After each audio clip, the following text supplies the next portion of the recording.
Bismillahirrahmanirrahim. Assalamualaikum warahmatullahi wabarakatuh. Alhamdulillahirabbil alamin wassalatu wassalamu ala asyrafil anbiya'i wal mursalin nabiyina Muhammadin wa ala alihi wa ashabihi wa man tabi'ahum bi ihsanin ila yaumiddin.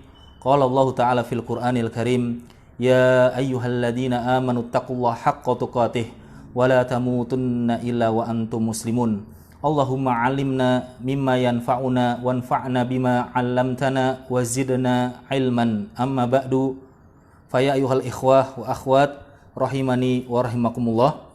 Saudara-saudaraku yang semoga Allah Subhanahu wa taala merahmati kita semua, pada kesempatan malam yang berbahagia ini senantiasa kita memuji dan bersyukur kehadirat Allah Subhanahu wa taala yang telah memberikan kita sekian banyak limpah nikmat dan rahmatnya, taufik dan hidayahnya, sehingga kita masih diberikan kesehatan, kita masih dijadikan sebagai seorang muslim, dan Allah Subhanahu wa taala memudahkan kita untuk thalabul ilmi.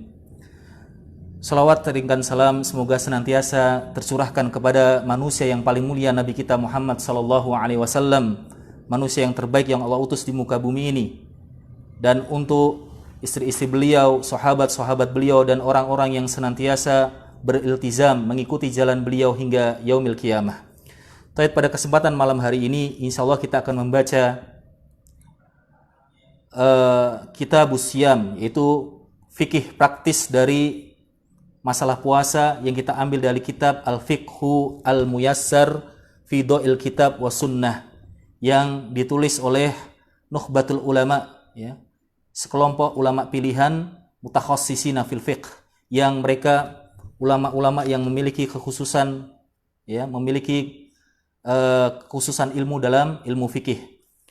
Mereka menyusun kitab ini secara bersama-sama, dan kitab ini, kekhususan kitab ini adalah kitab ini sangat simpel, ya. Pembahasannya tidak terlalu terbelit-belit, ya, tidak menuliskan di dalamnya banyak khilaf, ya, hanya mengambil pendapat yang rajih-rajih saja, disertai dengan dalil-dalil yang singkat, sehingga kitab ini sangat mudah kita pelajari. Dan insyaallah ta'ala kita akan membaca pada malam hari ini kitab As-Shiyam, kitab puasa, dikarenakan dalam hitungan hari kita sudah masuk ke dalam bulan Ramadan, bulan suci yang kita harap-harapkan kedatangannya. Pendengar yang semoga Allah Subhanahu wa taala rahmati, silahkan dibuka bukunya dari kitab Al-Fiqhu Muyassar yang sudah kami sertakan link downloadnya di halaman atau web fanpage, ya, Boyolali Ayo Mengaji. Di situ di halaman 189 kalau tidak salah, Al-Mu'allif rahimahullah ta'ala, ya, Mu'allif rahimahullah ta'ala, mereka menyebutkan Kitabus Shiyam, ya, menyebutkan Kitabus Shiyam, atau kita terjemahkan dengan bab puasa. Ya, dalam bahasa Arab seringkali disebutkan dengan as-shiyam, seringkali juga disebutkan dengan as-shaum. Ya. Jadi ada as-shiyam, ada as-shaum. Shiyam ini juga mungkin sudah jadi bahasa Jawa, ya. Jadi kalau orang Jawa itu menyebut siam itu. Ya. Diambil dari bahasa Arab. Ya, siyam, shaum ini masdar, kata dasar dari shoma yasumu yang artinya berpuasa. Ya, jadi ini membahas tentang puasa. Wa yastamilu ala khamsati abwab. Ya, beliau mengatakan, ya, bab puasa ini mencakup di dalamnya 5 bab, ya, 5 pembahasan. Al-bab al-awwal, adapun bab yang pertama, ya, kata beliau muqaddimatis shiyam, yaitu pendahuluan dari bab puasa ini.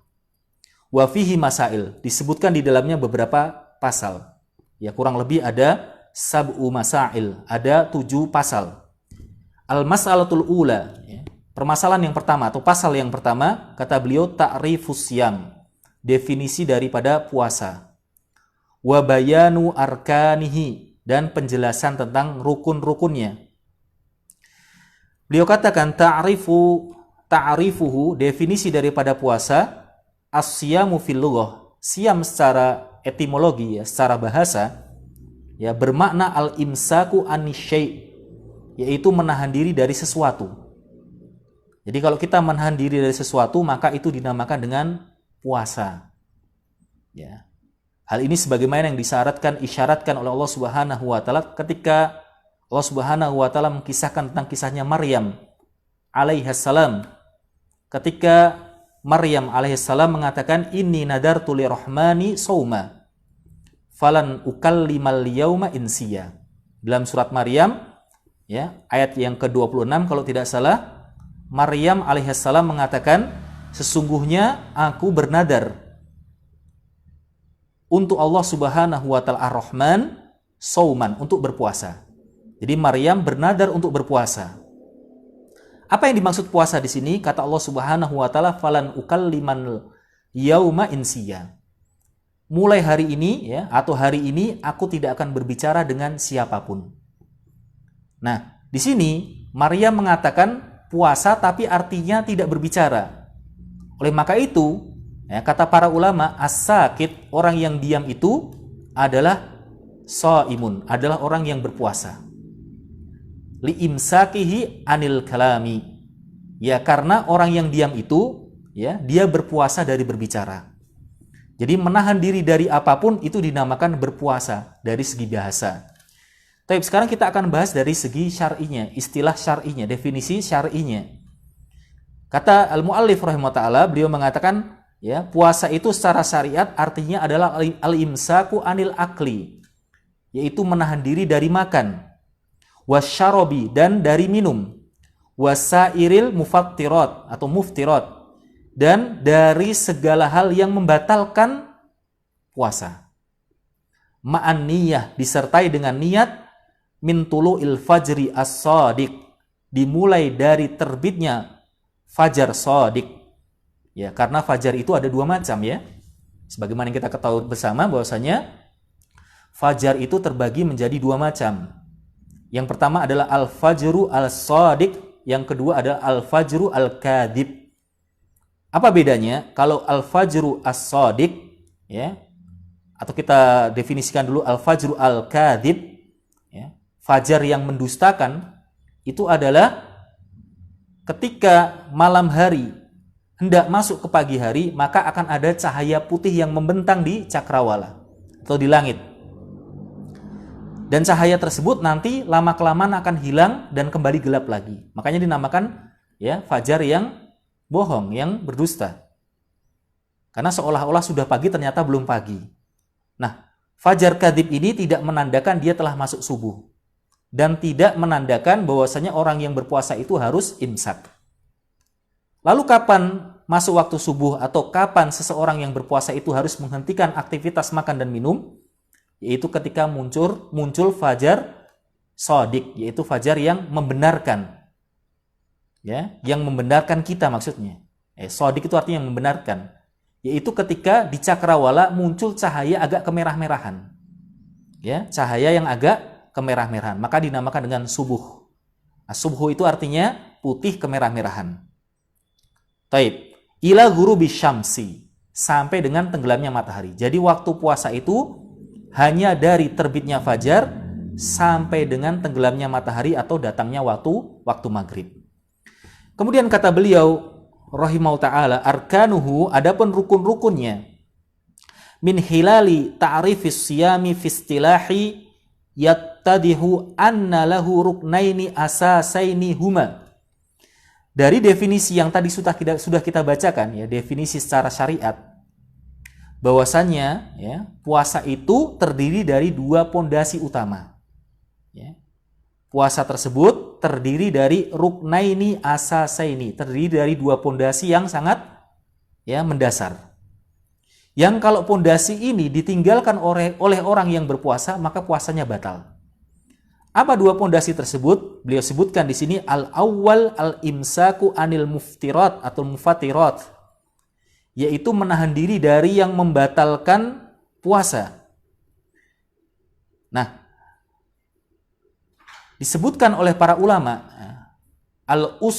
al-aslu fil mufatirat, dasar daripada hal-hal yang membatalkan puasa itu ada tiga. Yang pertama at-ta'am, yang kedua asy-syarab, dan yang ketiga adalah al-jima. Ini ya dasar atau pondasi dari hal-hal yang membatalkan puasa. yaitu makan, minum, dan jima. Adapun pembatal-pembatal yang lain biasanya berhubungan dengan 3 hal ini. Jadi asas yang pertama atau pondasi yang pertama daripada puasa yaitu menahan diri dari yang membatalkan puasa min tulu'il fajri ila ghurubis syams.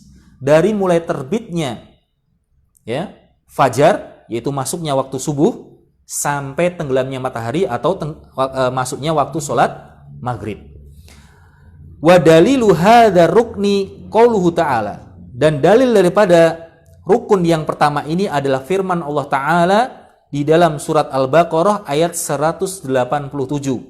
Allah Subhanahu wa taala berfirman, "Fal ana bashiruhunna wabtagu ma kataballahu lakum." Dan sekarang ya, campurilah oleh kalian istri-istri kalian. Wabtagu ma kataballahu lakum. Dan carilah apa yang Allah tetapkan bagi kalian. Wa kulu washrabu hatta yatabayyana lakumul khaytul abyadu minal khaytil aswadi minal fajr. Makan dan minumlah kalian sampai jelas bagi kalian benang putih dari benang hitam minal fajri, dari waktu fajar. Thumma atimus siyama ilal lail. Lalu sempurnakan puasa tersebut sampai malam hari. Kemudian, apa yang dimaksud dengan benang putih dan benang hitam yang baru saja kita bacakan? Kata beliau, al-muradu bil khaytil abyad. Yang dimaksud dengan benang putih, wal khaytul aswad, dan benang hitam, kata beliau, bayadun nahari wasawadul laili, yaitu putihnya atau terangnya siang hari, wasawadul laili, dan gelapnya malam hari. Jadi yang dimaksud dengan firman Allah Ta'ala, benang putih itu adalah siang hari, dan yang dimaksud dengan benang hitam adalah malam hari. Ada kisah yang menarik yang kita bisa ambil pelajarannya dari surat Al-Baqarah ayat yang ke-187 ini. Diriwayatkan oleh Imam Bukhari dan Imam Muslim ya, dari sahabat Sahal bin Sa'id As-Sa'din radhiyallahu anhu. Qala, beliau mengatakan, ketika turun ya, firman Allah Ta'ala, kulu washrabu hatta yatabayyana lakumul khaytul abyadu minal khaytil aswad, sampai dengan akhir ya. Fakana rijalun ida aradu sawma robato ahaduhum fi rijlihi al khaytul abyad wal khayt al aswad. Jadi ketika turun firman ini, orang-orang itu, para sahabat, mereka memiliki persepsi yang keliru, atau mereka belum memahami ayat ini secara sempurna.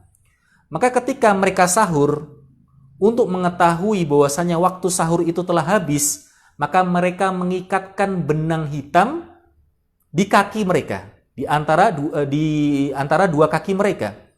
Jadi kaki kanan dan kaki kiri itu diikat dengan benang hitam. Kemudian di bawahnya diikat dengan benang putih. Ya, karena pada waktu itu tidak seperti zaman sekarang ya, banyak penerangan, terang ya, tidak. Zaman dulu itu gelap, sedikit sekali orang yang punya lampu penerangan. Oleh maka itu, mereka mengikatkan benang hitam dan benang putih di kaki mereka. Nah, kalau mereka bisa membedakan, oh ini benang hitam, ini benang putih, maka itu berarti waktu ya bagi mereka untuk sahur sudah berakhir dan masuk waktu puasa. Nah, ini adalah pemahaman yang keliru dari para sahabat karena mereka belum tahu. Lalu ya, didengarlah berita ini oleh Rasulullah Shallallahu alaihi wasallam. Oleh maka itu turun firman Allah berikutnya, minal fajri. Jadi pada awalnya ayat ini hanya berhenti pada wa kulu washrabu hatta yatabayyana lakumul khaytul abyadi minal khaytil aswad. Titik. Ya, sampai jelas benang hitam dan benang putih. Nah, makanya para sahabat waktu itu ketika mendengar ayat ini, yang mereka pahami, kalau kita bisa membedakan antara warna hitam dan warna putih, itu tandanya berarti waktu sahur sudah berakhir, artinya sudah terang. Nah, tentu saja ya, ini ayatnya belum turun secara sempurna, lalu disempurnakan oleh Allah Subhanahu wa taala minal fajri, dari waktu fajar. Oh, berarti ya, waktu berakhirnya sahur atau waktu dimulainya puasa itu adalah dimulai dari fajar, atau yang kita kenal dengan fajar shadiq. Kemudian asas yang kedua atau pondasi yang kedua, jamaah rahimani wa rahimakumullah, kata beliau, an-niyatu, berniat. Ya, jadi kalau seseorang itu puasa nggak berniat, maka puasanya tidak sah. Dan berniat itu tidak harus dilafadzkan.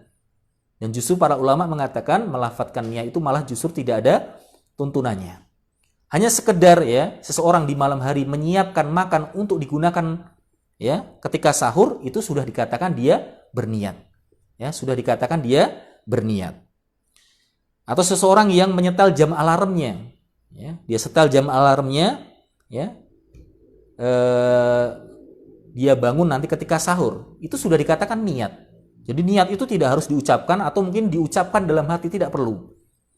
Ya, dan sepakat para ulama niat itu letaknya di hati, tapi tidak perlu dilafadzkan. Kata beliau, bi an yaqsuda as-shaimu bihadal imsak anil mufattirat ibadatullahi azza wajal, yaitu orang yang berpuasa ya, meniatkan menahan dirinya ini dari hal yang membatalkan puasa. Jadi dia itu menahan diri dari makan, menahan diri dari minum, menahan diri dari berhubungan suami istri, itu diniatkan dalam rangka beribadah kepada Allah Subhanahu wa taala. Fa binniyati tatamayyaz al-a'malu al-maqsudah lil ibadati an ghairiha minal a'mal. Jadi dengan niat itu seseorang bisa membedakan antara dia itu sedang beribadah atau tidak beribadah. Contohnya seseorang yang menahan makan dan menahan minum dalam rangka untuk diet misalnya. Dia nggak makan, nggak minum, ya tujuannya untuk diet. Nah ini namanya bukan ibadah. Ya. Atau seseorang ya dia nggak makan, nggak minum, ya kemudian nggak berhubungan suami istri dalam rangka ya dia memiliki ya semacam ngelakoni kalau orang Jawa bilang ya, perbuatan syirik. Nah ini tidak dinamakan dengan ibadah, dan ini dinamakan ibadah kepada selain Allah. Maka niat ini membedakan untuk Allah atau untuk selain Allah, ya membedakan antara ibadah atau kebiasaan. Kemudian niat itu juga fabin niyati tatamayyaz al ibadah ba'duha an ba'd. Jadi niat itu juga membedakan antara ibadah yang satu dengan ibadah yang lainnya. Antara ibadah as-shaum al-wajib dan as-shaum an-nafil. Ibadah puasa wajib dengan puasa sunnah. Ya, seseorang sama-sama puasa. Si A puasa, si B puasa. Ternyata pahalanya beda. Padahal waktunya sama, di hari yang sama, dimulai dari terbit fajar, ya berakhir sampai matahari tenggelam.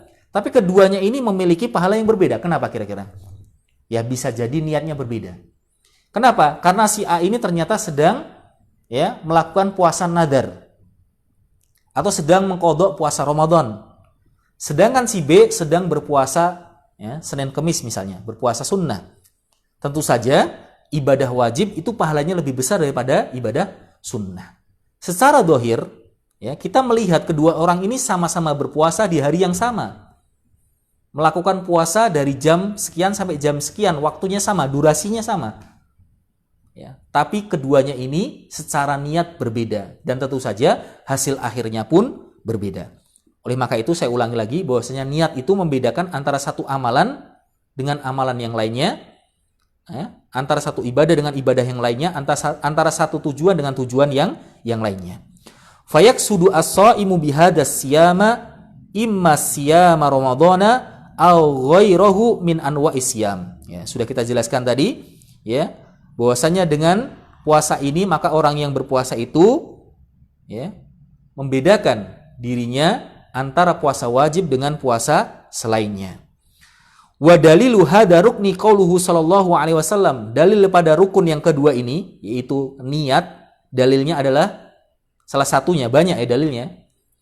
Salah satunya adalah sabda Rasulullah sallallahu alaihi wasallam dalam sebuah hadis yang diriwayatkan Imam Bukhari dan juga Imam Muslim. Rasulullah sallallahu alaihi wasallam bersabda, "Innamal a'malu binniyat." Sesungguhnya amalan-amalan itu tergantung dengan niat-niatnya. Wa innamal likulli imri'in manawa, dan sesungguhnya seseorang itu akan mendapatkan sesuai dengan apa yang dia niatkan. Dan juga firman Allah Ta'ala, ya, wa ma umiru illa liya'budullaha mukhlishina lahuddin. Dan mereka tidaklah diperintahkan untuk beribadah kecuali untuk mengikhlaskan dan memurnikan agama Allah Subhanahu wa taala. Taib. Kemudian kita masuk ke dalam al-mas'alatu tsaniyah atau pasal yang kedua. Hukmus siyami Ramadhana wa dalilu dzalika. Hukum puasa Ramadan dan dalil daripada hukum tersebut. Kata muallif rahimahullah taala, faradallahu azza wa jal siyama syahri Ramadhana. Allah Subhanahu wa taala mewajibkan puasa Ramadan. Jadi puasa Ramadan itu hukumnya wajib. Dan sepakat para ulama, para fuqaha, bahwasannya puasa Ramadan ini mulai diwajibkan pada tahun 2 Hijriyah. Jadi sepakat para ulama, tidak ada khilaf, puasa Ramadan itu baru diwajibkan pada tahun 2 Hijriyah ketika beliau sudah berada di Madinah dan belum disyariatkan ketika beliau berada di Makkah. Berarti kalau begitu Rasulullah SAW telah menemui Ramadan atau telah berpuasa Ramadan sebanyak 9 tahun. Karena sepakat para ulama, Rasulullah SAW meninggal pada tahun 11 Hijriyah. Berarti 11 kurangi 2 sama dengan 9 tahun. Wa ja'alahu ahada arkanil Islam al-khamsah. Dan Allah Subhanahu wa taala menjadikan puasa Ramadan itu sebagai rukun Islam yang 5. Jadi puasa wajib itu banyak. Ada 3, ada yang mengatakan ada 4. Ya.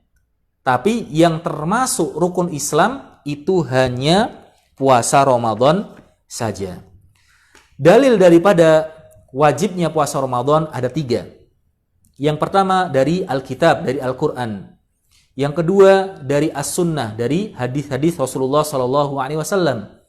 Dan yang ketiga ijma, konsensus kesepakatan para ulama. Kita sebutkan dulu yang pertama. Dalil dari Kitabullah, dari Al-Quran. Wa dzalika fi qoulihi ta'ala.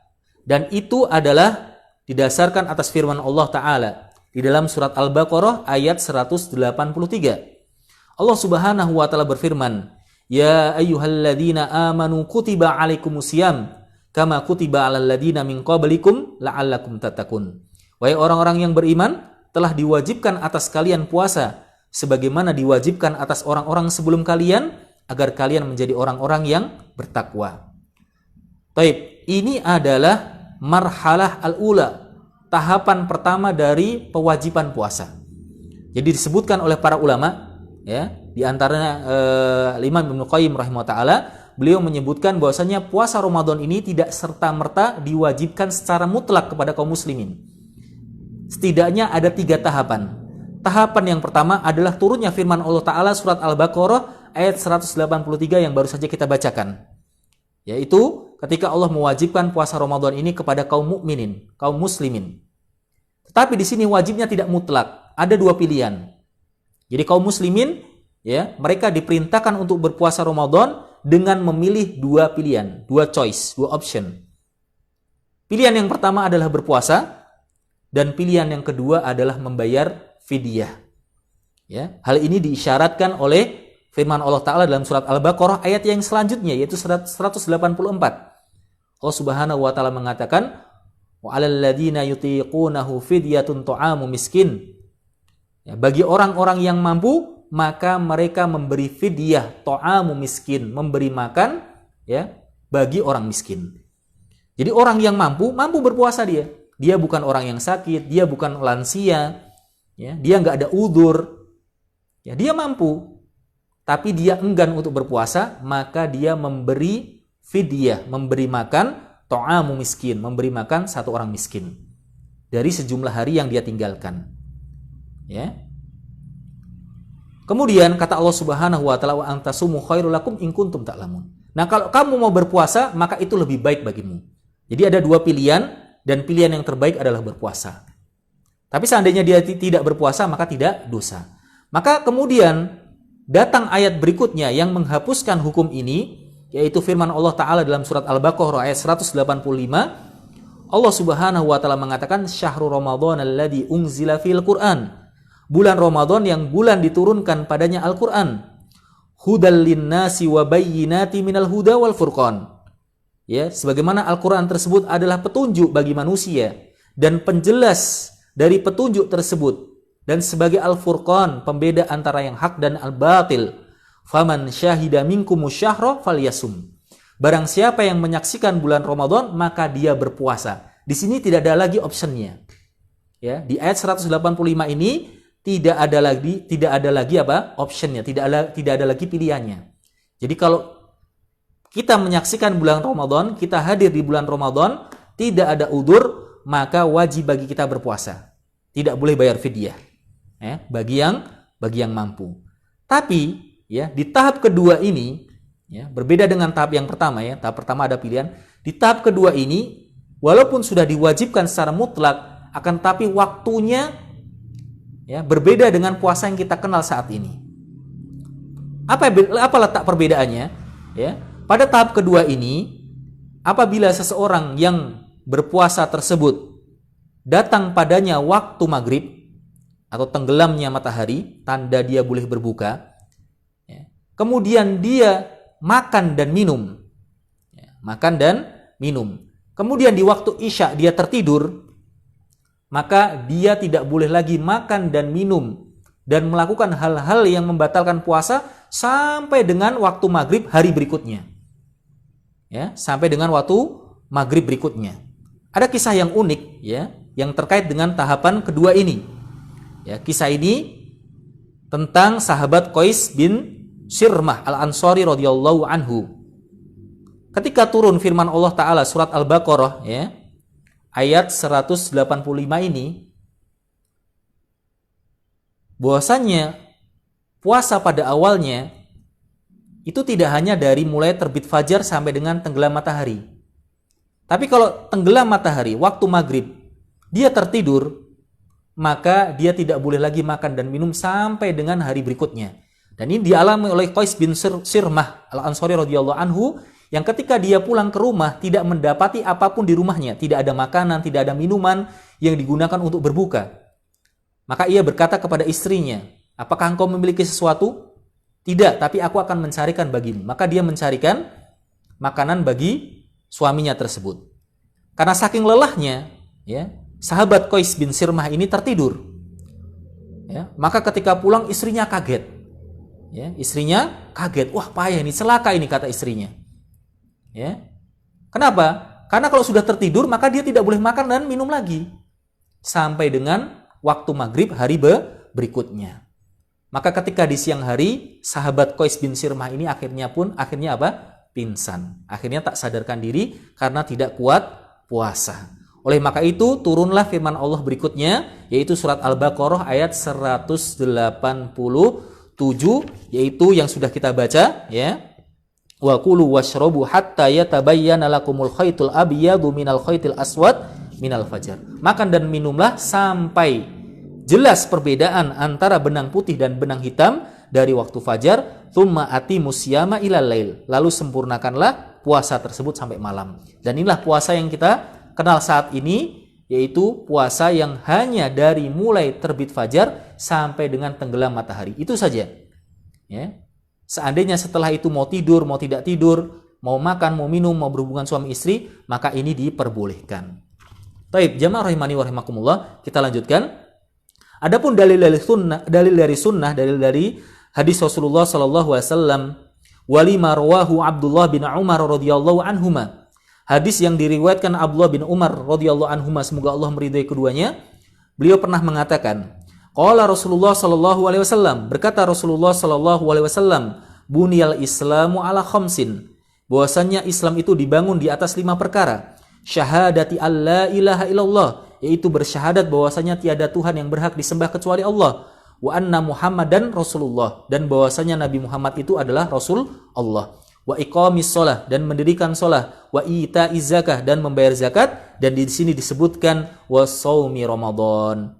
Dan salah satu daripada ya rukun Islam yang 5 tersebut adalah shaum Ramadan. Taib. Dan juga dari hadis Jibril yang sangat panjang ya, ketika Jibril datang kepada Rasulullah mengajarkan tentang perkara iman, perkara Islam, dan perkara ihsan. Ya, ketika Jibril mengatakan kepada Rasulullah, akhbirni anil Islam, Ya Muhammad, wahai Muhammad, kabarkan aku tentang Islam. Lalu disebutkan salah satunya adalah antasuma Ramadan, engkau berpuasa di bulan Ramadan.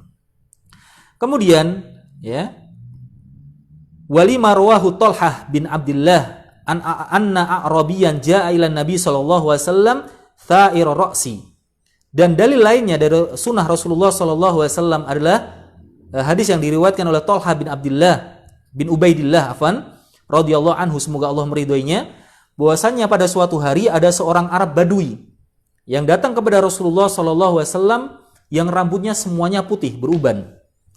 Faqala, maka Arab Badui itu bertanya kepada Rasulullah sallallahu alaihi wasallam, "Akhbirni madza faradallahu alayya minas siyam." Ya Rasulullah sallallahu alaihi wasallam, kabarkan kepadaku tentang apa yang Allah wajibkan kepadaku tentang dari puasa. Maka qala syahr Ramadan, yaitu puasa bulan Ramadan. Kemudian Arab Badui ini kemudian bertanya lagi, hal alayya ghairah, apakah ada lagi kewajiban puasa tersebut bagiku? Maka Rasulullah SAW mengatakan, la, enggak ada lagi.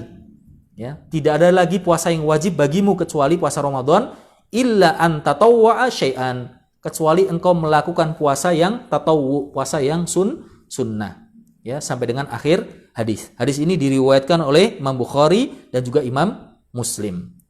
Kemudian dalil yang terakhir ya adalah ijma, konsensus ulama, kesepakatan para ulama sebagaimana yang disebutkan muallif rahimahullah taala, wa qad ajma'at al ummatu ala wujubis siyami ramadhana. Ya, telah disepakati atau telah menyepakati umat tentang wajibnya puasa Ramadan, wa annahu ahadu arkanil Islam, dan bahwasanya puasa Ramadan itu adalah salah satu daripada rukun Islam. Allati ulimat minad dini bid-darurah, yang diketahui oleh manusia ya tanpa perlu belajar, tanpa perlu ya belajar dengan sungguh-sungguh, semua orang tahu ya. Hatta orang yang mu'allaf yang baru saja masuk Islam tahu kalau yang namanya puasa Ramadan itu apa? Wajib. Wa anna munkirahu kafir, bahwasanya barang siapa yang mengingkari wajibnya puasa maka dia telah kafir ya. Dia telah kafir murtadun, anda telah fathabata bidzalika ya fardiyatus shaumi bil kitab was sunnah wal ijma. Oleh maka itu ya telah ditetapkan kewajiban puasa Ramadan dengan Al-Qur'an, dengan sunnah, dengan hadis-hadis Rasulullah SAW dan juga dengan ijma.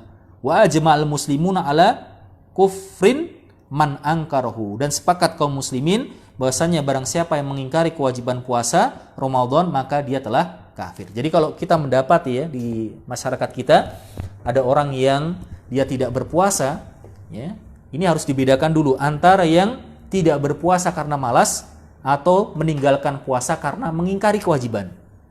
Ya, kalau kita katakan kepada dia, ya, kamu kenapa nggak puasa? Ya, saya nggak puasa karena saya meyakini puasa itu nggak wajib. Ya, maka perkataan ini saya tidak menghukumi orangnya, saya menghukumi perbuatannya atau perkataannya. Maka perkataan orang ini ya adalah perkataan kufur. Tapi kalau dia katakan malas, nah ini beda. Ya. Orang yang malas melakukan puasa Ramadan maka dia telah melakukan dosa yang sangat besar. Tapi kalau dia mengingkari kewajiban puasa Ramadan, mengatakan puasa Ramadan itu tidak wajib, maka dia telah melakukan perbuatan kufur. Walaupun kita tidak langsung menghukumi orangnya sebagai orang yang kafir. Mungkin ini yang bisa kami sampaikan ya, pertemuan pertama daripada kajian fikih praktis daripada puasa dari kitab Fikih Muyassar. Semoga bermanfaat bagi kami pribadi yang menyampaikan dan kepada seluruh pendengar dan yang menyimak program ini. Semoga bermanfaat. Apabila ada manfaatnya itu datangnya dari Allah Subhanahu wa taala, dan apabila ada kurangnya itu datangnya dari diri setan dan dari diri kami pribadi. Semoga Allah Subhanahu wa taala memaafkan kami, dan kita tutup kajian kita dengan doa kafaratul majlis. Subhanaka bihamdika asyhadu an la ilaha illa anta astaghfiruka wa atubu ilaik. Wa sallallahu ala nabiyyina Muhammadin wa ala alihi wa ashabihi wasallam. Assalamualaikum warahmatullahi wabarakatuh.